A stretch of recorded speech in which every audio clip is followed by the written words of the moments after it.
Hello.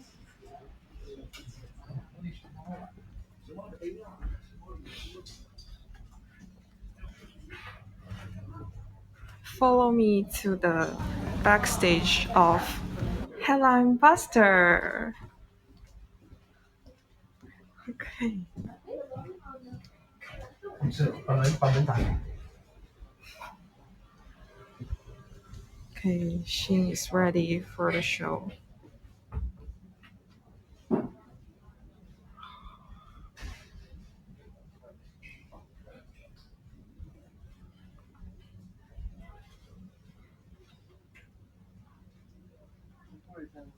How much time is left?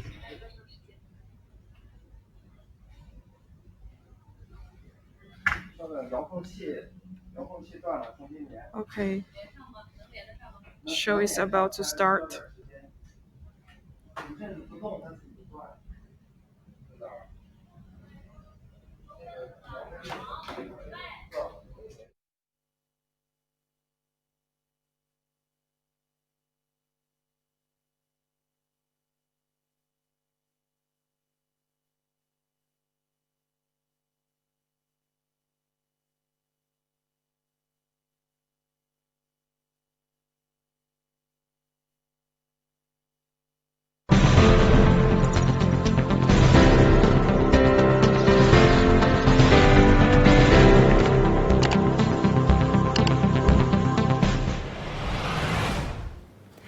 Welcome to Headline Buster, brought to you by The Point. I'm Liu Xin.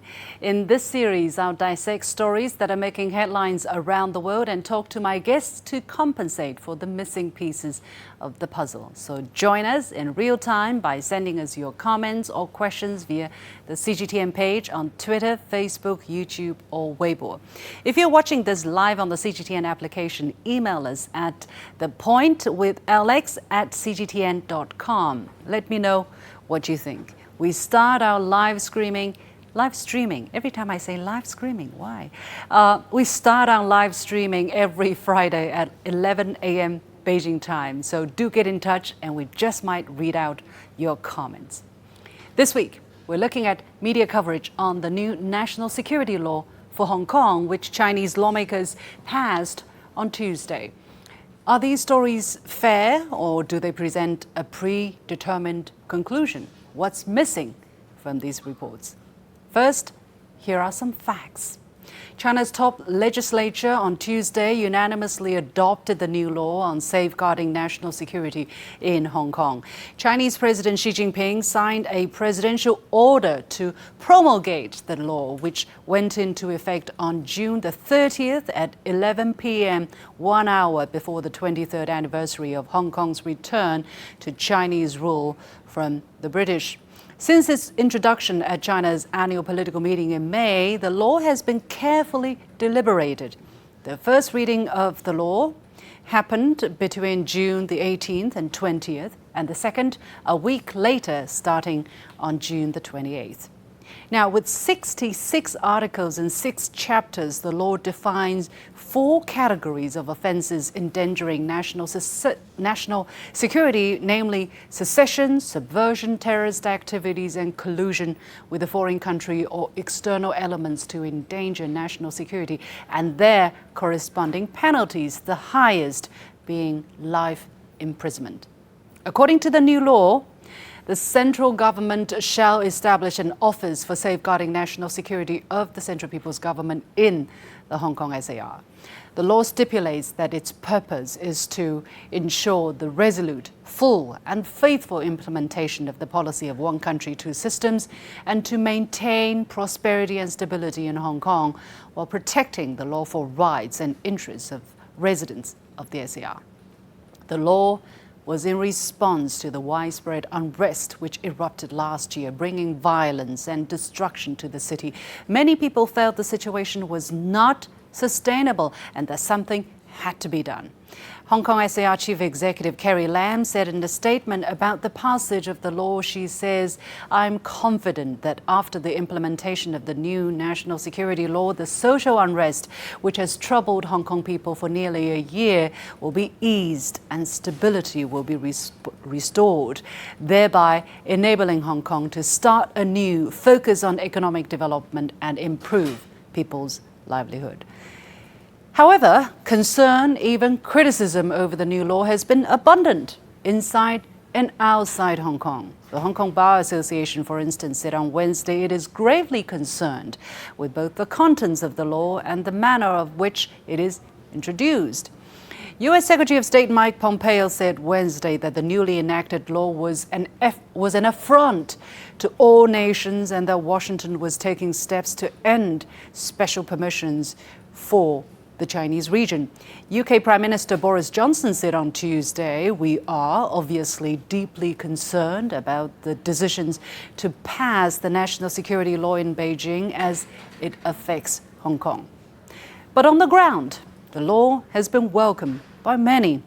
In May, 2.9 million local residents put their names on the petition to support the law, and also a petition signed on June the 2nd, an online petition, gathered 1.7 million local resident signatures, and it was presented at the doorstep of the U.S. consulate in Hong Kong against its interference policies in Chinese and Hong Kong affairs. But when you read many of the headlines about the new law, these numbers are just often absent. And you most likely will see predictions of the end of Hong Kong as we know it. Many articles seem to have already chosen a side in the matter without giving readers a complete understanding of the issue. So now let's go into our media critique section, and I'll start with the New York Times. On June the 28th, before the law was announced, the paper published the article, "China's new national security law looms over Hong Kong. Chinese lawmakers could approve the law within days, threatening to curb free speech and protest in the territory after Euro political turmoil." The article is broken down into 4 main points. Now, a law to curb opposition in Hong Kong.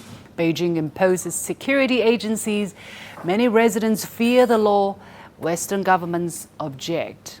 All 4 points are negative. There isn't any section dedicated to the background context or the reasons why some people do want some kind of action taken to prevent protests from spinning out of control, among other things. Nowhere do you hear from people whose businesses have been vandalized or lives compromised by the violence that gripped the city last year. The article asserts Chinese top leader Xi Jinping has been impatient to impose control over Hong Kong. Well, that makes it sound as if it is his personal will that the law be enacted, not the collective wish of many on the mainland and in Hong Kong. When the law was introduced, there was thunderous applause in the meeting hall. The law was unanimously adopted, upon which there was again long and loud applause. One might say, well, the Chinese legislature is just a rubber stamp. Well, the law has been deliberated and discussed with opinions from different sectors, both on the mainland and in Hong Kong. By the time it was tabled, it was already built on consensus. So, dear friends in the West, that's the one thing you probably don't understand about the Chinese political system: consensus instead of opposition. Opinions have been solicited, suggestions sorted. The foreign interference, which culminated last year, also helped form this consensus that a national security law was just desperately needed. Then there were the millions of people in Hong Kong who put their names behind the law even before the details came out. Did the New York Times mention this fact? No.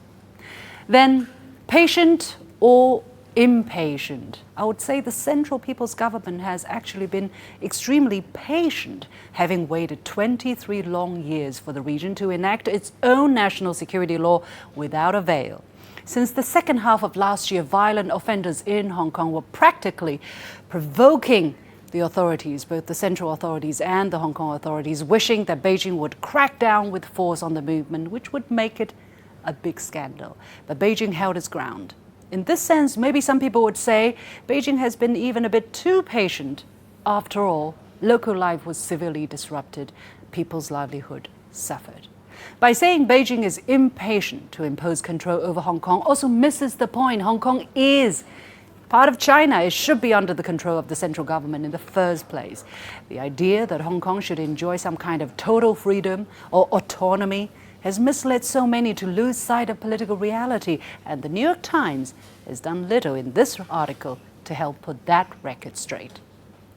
Next, we have an article published by our usual friend, The Guardian, from June the 30th. And the title reads, "Controversial Hong Kong National Security Law Comes into Effect." The first paragraph says Beijing has imposed a controversial national security law on Hong Kong, giving the Chinese government sweeping powers over the semi-autonomous territory in a move critics say will crush its freedoms. But anybody who has read about the new law would understand that it only targets 4 categories of crimes that affect national security. Does that mean sweeping powers? And only under complex cases such as the involvement of a foreign country or external elements will the central government exercise jurisdiction through an office in Hong Kong. Does that mean sweeping powers? We see the usual way of highlighting opposition voices. Why didn't the title say, in a move which was supported by 2.9 million local residents? The Hang Seng Index finished the month of June in the best performance so far this year. Why didn't the article say, or why didn't the title say, in a move which triggered a rally in the stock markets? Instead, the article features statements from the usual echo chamber of critics, quotes from legal scholars, academics, activists, and human rights advocates, all of whom oppose the new law. Whose voices really matter? 2.9 million Hong Kong residents, countless investors, or the few pundits who are most often China critics anyway? Again, the article only quoted a short statement from the chief executive, Carrie Lam, in support of the law. Maybe the journalist forgot to reach out to the other side again. The article includes reactions from the international community. Fine. It quotes the EU Council President, who says, "We deplore the decision." But let us not forget, on Tuesday, during a meeting at the Human Rights Council in Geneva, 53 countries welcomed the adoption of the law, while 27 countries, mostly Western, criticized it. Whose voices should really count? In a joint statement, the 53 countries said non-interference in internal affairs of sovereign states is an essential principle enshrined in the Charter of the United Nations and a basic norm of international relations. We believe that every country has the right to safeguard its national security through legislation and command relevant steps taken for this purpose. Of course, these details would be missing from such report. I wonder why. Finally, we have an article from CNN on June the 30th which says China passes sweeping Hong Kong national security law. Well, I'll forgive the title, but just to look at the content here, I must say we see a rather comprehensive and relatively neutral report on the facts and more balanced coverage of the analysis with opinions from multiple angles. Carrie Lam's statement is given due weight, not just a snippet against a heap of critics. We also see reactions from critics who fear the law could be used to override existing legal processes and erode the city's civil and political freedoms, and from opponents of the law who say it marks the end of the one country, two systems. Well, they say. The article also includes reactions from leaders around the world, many of which are critical, but the article published what they said rather than editorializing. So my whole point is not to condemn critical coverage of China. People are entitled to their opinions, of course. But the point is to call out imbalanced reporting on a topic that clearly has more than just one side. And there's just so much of it. We'll take a short break. You have been watching Headline Buster, our weekly live streaming. I'll talk to my guests right after this short break about media's recovery and why it matters. We have Wang Jiang, postdoctoral researcher from the Institute of Law at the Chinese Academy of Social Sciences. We have Wit Man Hun joining us from Hong Kong. He's a Hong Kong deputy to the National People's Congress. We also have Professor Benjamin Chiao, academic dean of the Paris School of Business and chair professor of Southwestern University of Finance and Economics. Stay with me. Surprise, surprise, during the break. A new driver of China's economy, the Greater Bay Area is a world-class integrated economic and business hub that incorporates the special administrative regions of Hong Kong and Macau, as well as 9 major cities on the mainland. The crown jewel of the plan is undoubtedly Hong Kong, but the social unrest of 2019 put a damper on its prospects. The Greater Bay Area has a clear plan in terms of Hong Kong's development. However, the turmoil of the past year has made it difficult for the Hong Kong SAR government to achieve the outlined 1-year and 3-year goals. The unrest had a huge impact on the local economy, dropping 1.2% year-on-year in 2019, the first annual contraction in over a decade, while foreign investment fell by more than 12%. The first thing we need is restoration of order and stability in our society. We can't have people causing havoc in shopping malls, mass transit stations, road blockage, all this would affect business and business confidence. Investors would not come if the Hong Kong government doesn't seem to be able to maintain control. So we do need more tougher laws, which have sufficient deterrent effects to bring back law and order in our society. Enter the new national security law. The hope is that with a strong deterrent in place, law and order will be protected and the region will be free to flex its economic and financial muscle once again. There are plenty who look forward to the enactment of the new national security law in the hope that it would quickly restore order and stability. That's the prerequisite for reactivating our economy. When Hong Kong is stabilized, the Greater Bay Area will be stabilized. The regions will thus see an orderly flow of talent, logistics, and capital. Hong Kong's advantages can only be brought into play if it is integrated into the Greater Bay Area. Hong Kong should seize the opportunity to boost its economy and improve people's livelihoods. China's been getting on with the task of expanding the Greater Bay Area. In May, it announced a set of financial guidelines aimed at further opening up the regional economy. I think we really need to make greater use of the Greater Bay Area to consolidate. We would continue to contribute by way of promoting convergence with international rules and norms of behavior. In other words, contributing to the continuous modernization of the Greater Bay Area. That will continue to be our unique contribution. The social unrest has put a severe strain on Hong Kong's economy. Experts say the city is longing for the kind of stability which can spur growth and investment, and that the new law could be the turning point.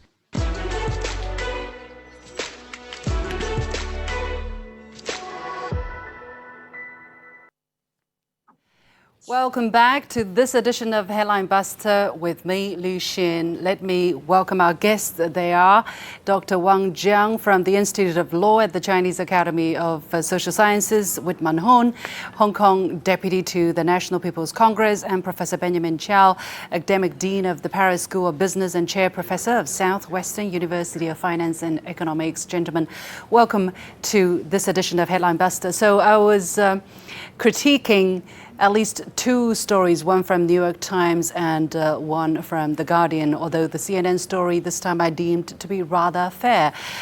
Taking a comprehensive look at the situation and look at these reports, let me go to Professor Chiao first.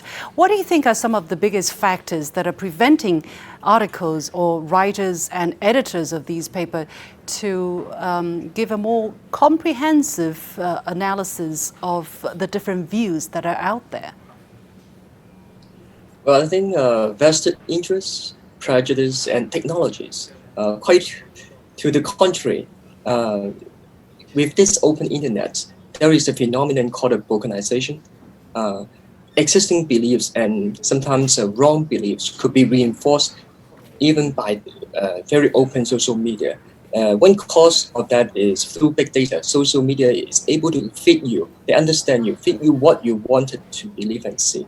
So your beliefs are reinforced and reinforced. Unfortunately, if you ask what is the capital of China in some foreign country, you'll be surprised at how many people got it wrong. Some people tend to close their ears if they hear what they hear is very different from their beliefs. China is improving so fast that even surprises scholars like me that who studies it every day. For example, China has proved all its citizens out of poverty this year. The scale, the degree, the improvement of the people's life have never happened in history. So basically, you're saying the internet age, right? If I understand correctly, the internet age is not really helping people to get more informed about the situation. You know, in the past, when you only had sources of information from the print media, from professional journalists, you had to basically read what they write. You had to kind of believe in what they were telling you. But nowadays, you have the social media. All of the information that I talked about was open sources. You know, if you just go on the internet, you could find these information. And why has it not helped these professional journalists, these professional papers, to be more balanced? Mr. Chow, once again. Well, I think they do have some vested interest. You know, the media, especially Western and even very well-known ones, pretty much have their prejudice there. Even before they read the story. For an extreme case, an American friend who is a Caucasian told me that he's not reading, he's not watching the news from the U.S. media anymore for the U.S. news.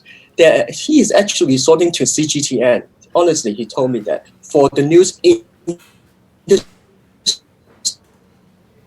States. All right, it seems that the line is not very...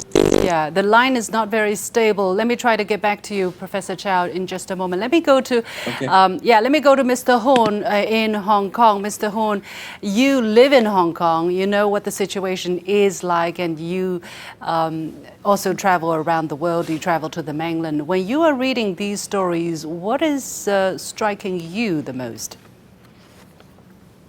I think, first of all, I'm not reading them. I think it's a waste of time, quite frankly. Well, last time you were on the show, read, last time when you were on the show, you said all opinions are cheap. This time you're saying you're not reading the news. We might as well all pack and go home, Mr. Horn. No, the thing is, opinions definitely are cheap, and the problem is these days, it's not just one single media, but there's this thing called advocacy journalism, which is really far from the journalism that I used to, understand. Why so much advocacy when your duty is to show the facts and the truth? And right now, I mean, maybe we have to be blamed as well, because I've never run across any reporter from the Guardians or the CNN or the New York Times. So I've never met them, even though I'm quite a very active person in Hong Kong. So it must be my fault as well, since I have not been able to catch their attention. So there's a missing part of their reports, which means they are not really reaching out, or they couldn't reach, our people on our side. Why not? Why do you think they're not reaching out, or they couldn't reach? I mean, you have your email address, and I'm not just talking about you. We have many people who are, of course, supporting this law. They're all out there, they're all accessible, Mr. Horn. It puzzles me, but I will think maybe there is this mainstream in the West right now, especially led by the US. It's called China bashing. Okay, if you read the news, it's actually bipartisan support for China bashing, and also the way they try to present to their readers, to me, is really very often carefully crafted way of presenting part of the truth. Remember when we used to say we should say the truth, the whole truth, and nothing but the truth? But we have been dealing with this kind of half truth for a very long time. Ever since I think June last year, we have been reading all this half truth thing. And then of course they start to report. I was look at the CNN and say, "Well, who did they interview? Oh, Jimmy Lai. Oh, Joshua Wong. Oh, and Amnesty International, the usual suspects." Okay, how about what about the others? Are there any other Hong Kong people around? Don't know. I mean, it seems like they only know these two person plus the this famous or infamous NGO, backed by foreign powers. That's So, really, yeah, it's a very stark reality to be reminded of, although we are more or less aware of the partiality that has been perpetrated by many international media since the outbreak of unrest and protest last year, but to what extent? And I think that is very self-defeating, because when you are not telling your own people what is really happening in Hong Kong, when you're not telling your readers what is really happening in Hong Kong, the whole truth, you are potentially damaging your own future long-term interests as well.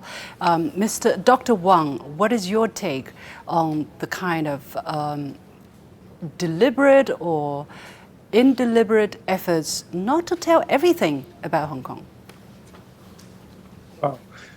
First of all, I do agree with two gentlemen here. And also I'm thinking I think there is a sort of like a catering, those media have some sort of like catering to so-called political correctness in Western country here. And to do so, they are somehow to creating a monster image of China.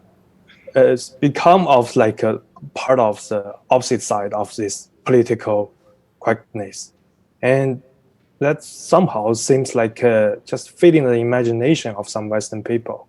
And that, well, to some extent do help them feeling better, I think. But for Hong Kong, I think, as you just mentioned, in the past 8 days, 9 days, we have like a signature for over 3 million citizens to support this national security law. And some of them are young people. That's never mentioned in those reports. And also, I think these signatures are not really only show the support to this new law, but also shows the desire to return to a peaceful life and to have a city under the order and the law. So it is about like protect their own way of the life. You can take a subway to work. You don't need to worry someone stop the train, and you can take the airplane on time. You don't need to worry someone just taking over and occupy the airport.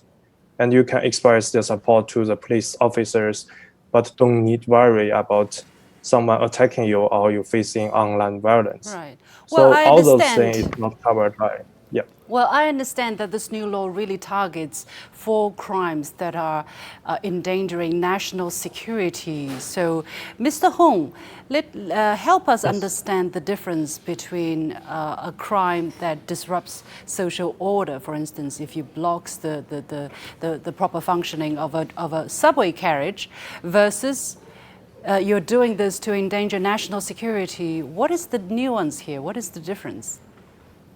well, the major difference is if it's a single act of violence, for example, hurting somebody or stopping the MTR, for instance, it's a criminal offense. Okay, even under the current criminal law in Hong Kong.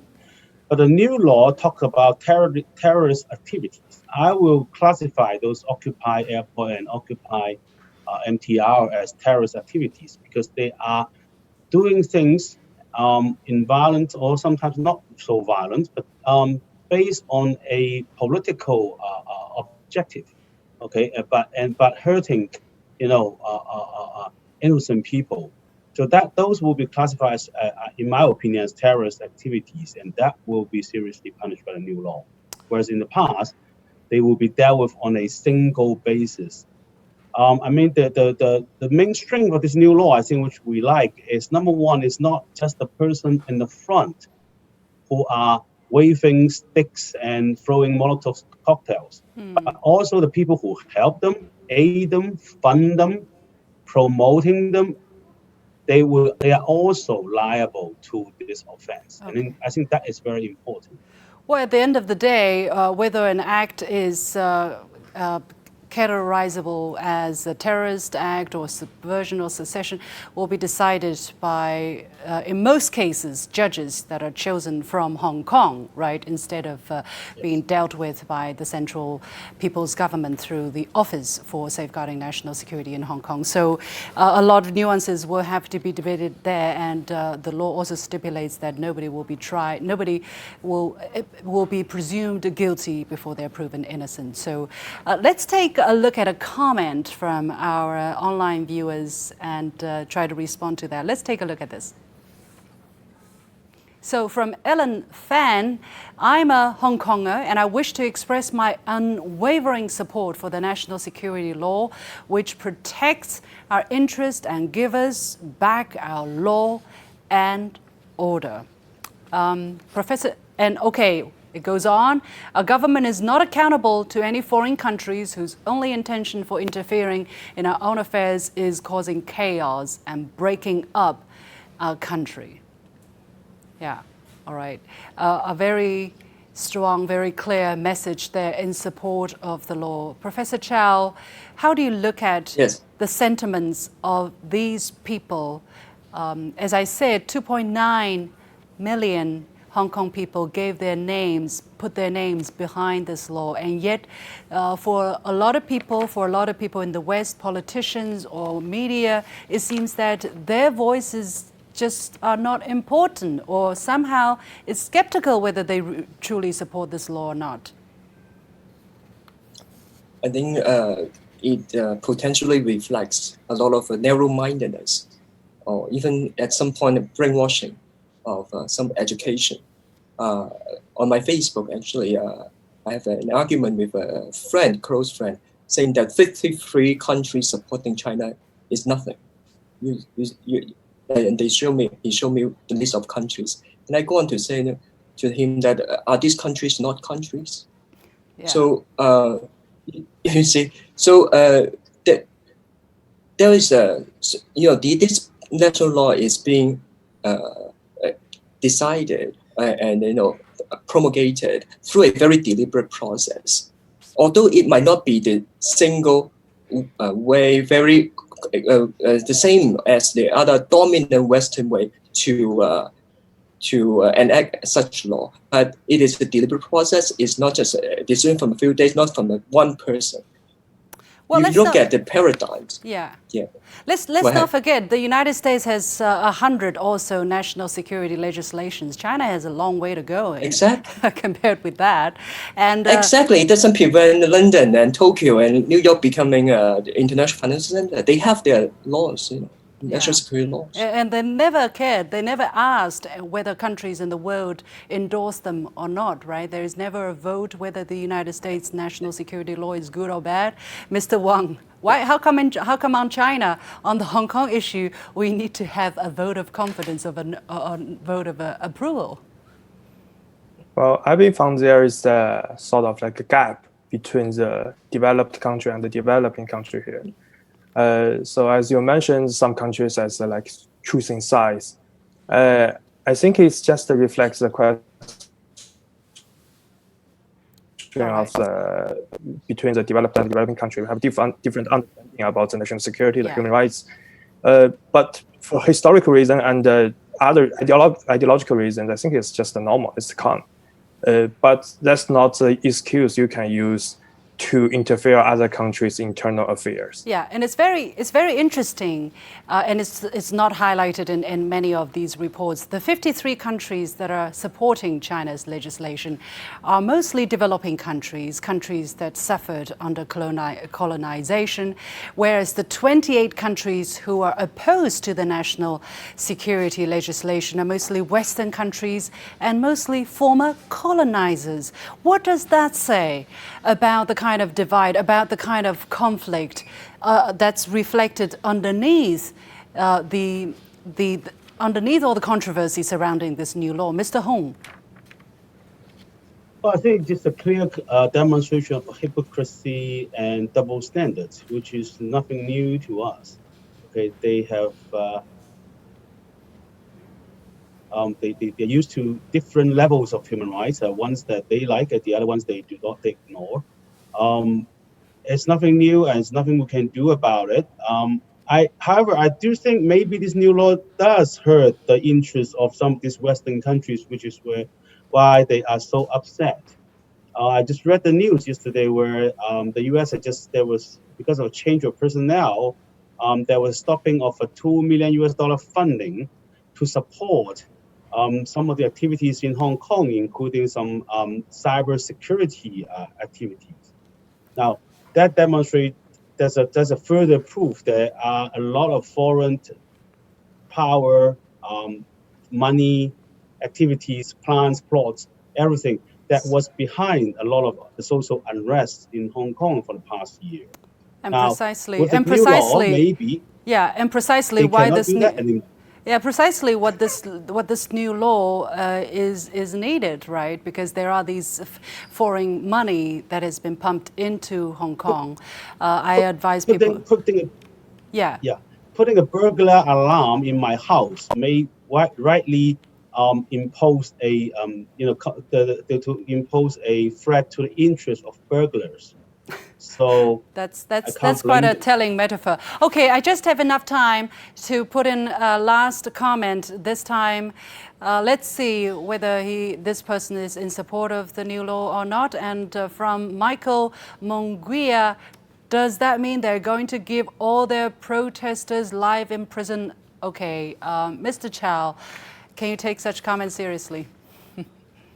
Well, I think the new law does not mention anything about retrospective prosecution.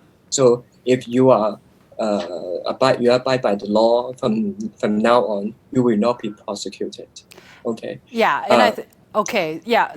So we're running really out of time, but allow me, from a non-professional, legal professional's perspective, even I can see not all protesters will be put into life imprisonment.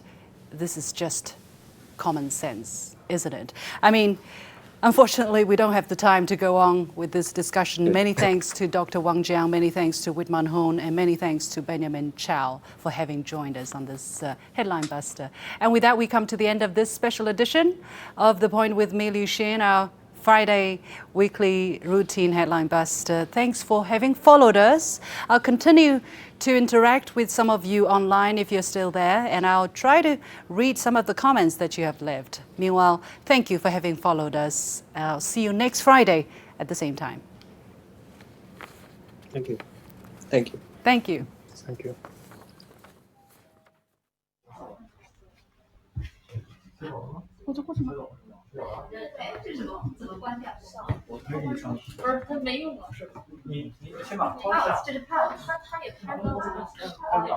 Welcome to the backstage of Headline Buster. Hi, Xin. Hello, let me change out of my high heels. Okay.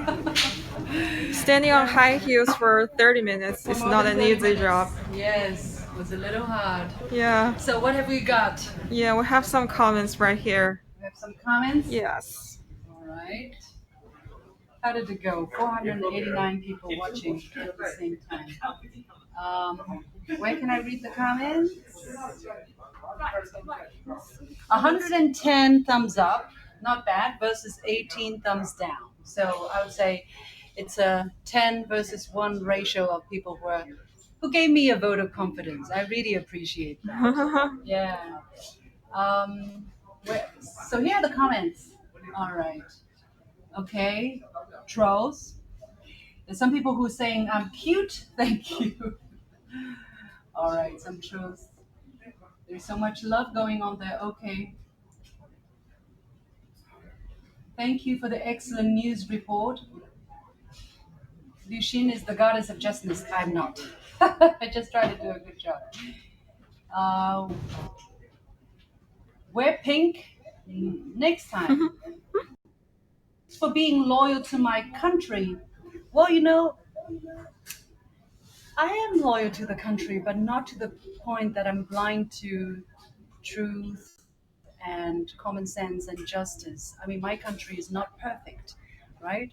The system is not perfect. There are people who do right things, there are people who do wrong things. So while I'm loyal to my country, I also have to have judgment of what is right and what is wrong. For all the people who are just throwing rubbish in here, I'm sorry, I'm not going to respond to that for very clear reasons. Oh my God, she read my comment. I love you. Can I move to China, please? Absolutely. When the travel restrictions are gone, you're welcome. Yeah, yeah. Hello to Liu Xin from Sussex, England. You're super cute. Okay, I appreciate that. 111 thumbs up. Excellent show. Thank you. Live streaming is another. All right, it goes up so fast I can't read them. The view count here in the US around 450. All right. So there are a lot of people who are teaming up to write, just nonsense. If you're going to continue to do that, well, I'm not going to appreciate that. So I would grant you persona non grata for our next live show. Eat fish. I will. Right now, Indians are crying in comment. I don't know why. There are other people who want to move to China too. Welcome, welcome, really. There will be a lot of opportunities, and the food is great, definitely. Yeah. All right. Greetings from India. Greetings back to India. Uh-huh. All right. Well, I can see we have friends, but also some enemies. Doesn't matter. That's just life, right? And I guess that's it for this That's special it? live. Okay. It's Yeah. been fun, I hope. It's been informing, I hope. Yeah. I'll see you next Friday. Yeah? Okay. So you're moving to your next schedule. I'll talk to the team and see how the live streaming went. Yeah. Okay. And every week we do that so that we can improve, so that we can do a better job, so that we can be stronger. Yeah, if you hate us, Okay. if you hate us, you're in big trouble. Okay. Just kidding. All right. Okay, so I've been talking to my guests all the time. Okay. They've been hearing me all the time. She has to All right, thank you. Bye bye. talk to her colleagues, and we may just stop here. So, Helen Buster backstage. See you next time.